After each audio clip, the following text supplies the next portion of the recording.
Guten Erev Shabbos.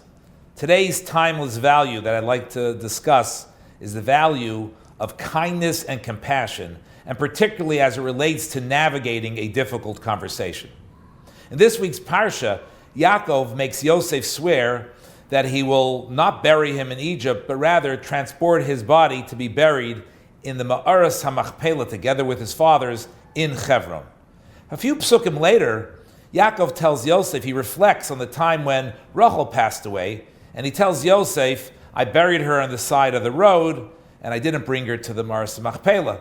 Clearly, he was sort of excusing himself, while on one hand he's asking Yosef to transport him to Hebron and bury him in the Ma'aras HaMachpelah, when Yaakov didn't do the same for Yosef's mother, Rachel, because he buried her on the side of the road. There are two interpretations as to what Yaakov was telling Yosef. According to some of the commentaries, Yaakov was telling Yosef, I couldn't bury her in Hebron because Mesa Lai Rachel. She passed away suddenly, and I had all the children, all my children, so I couldn't transport her. He was just excusing himself. According to Rashi, Yaakov told Yosef that the reason I buried her on the side of the road is because God instructed me to do so, because this is what Rachel would have wanted, to be buried on the side of the road. For years later, when the Jews would be exiled from Israel, they would pass by that area, and Rachel would be right there to pray for her children, which Rachel, being a selfless person, cared more about being there to help her grandchildren, great-great-grandchildren, than her personal benefit of being buried in Hebron. From this, we learn a fantastic lesson.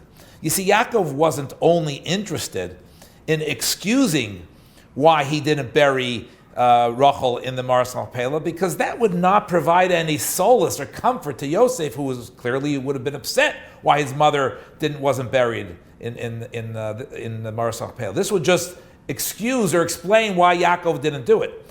The midrashic interpretation that Rashi brings actually provides solace to Yosef that his mother wasn't buried in the Ma'aras HaMachpelah, because Yaakov is telling Yosef, this is what your mother stood for. This is what she would have wanted to be buried there, because she was a selfless person who cared about her great-great-grandchildren. So he's not just excusing himself, he's actually providing solace to Yosef, which is a very important lesson in having a difficult conversation. You know, sometimes we get all stuck on the what happened conversation, with each side just defending my position. But we have to be cognitive and sensitive to the emotions here and try to help the other person come to terms with emotional difficulty of the conversation. Have a wonderful Shabbos.